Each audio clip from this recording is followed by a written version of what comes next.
The Texas Tribune released this report called Undrinkable, which claims that about 14,000 people living around Rio Grande City are potentially living with running water that might be unsafe to drink.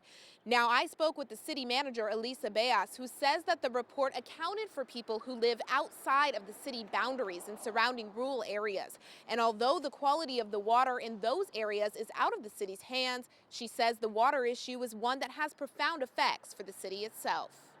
For some residents of Rio Grande City, accessing water isn't a problem, but drinking it is a different story.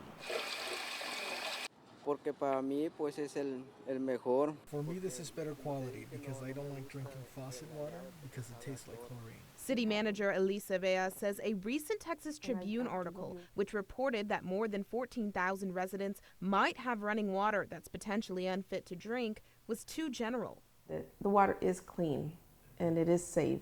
She says the water controlled by the city's Public Utilities Department is of superior quality, but she admits that the water quality in some nearby rural areas is concerning. People living in this area, which is just a few miles from Rio Grande City, say they have their water serviced to them by Union Water Supply. Now, one woman told me that it often comes out of the sink feeling ashy and smelling like chlorine. Union Water Supply is one of 4 locally owned corporations that services areas around Rio Grande City.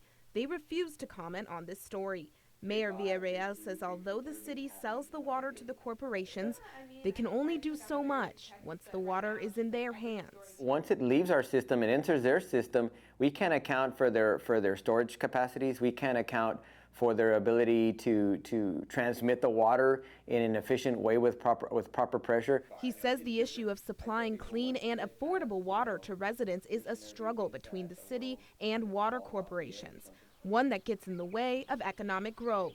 When you have a big company coming in, or a school, or anybody, or a residential area, they have to coincide and they have to cooperate with 2 entities instead of 1, and that gets challenging.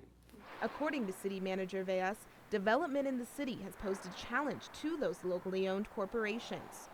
That growth is faster than the supply corporation maybe can come up with. She says that makes it all the more important for them to work together so that residents like Jesus Reyes can feel more confident that this precious resource is safe. Agua limpia pues me será. Clean water is better for your health because you can get sick with the dirty water that comes out of the faucet. Now, every water supplier is required to have their water sampled and tested every month. City Manager Elisa Bea says that if you're concerned about the quality of your water that's coming from the Public Utilities Department, that you can come down to City Hall and request to see records. She says they regularly test superior quality when it comes to their water. From Rio Grande City, Annalise Ortiz, Action 4 News.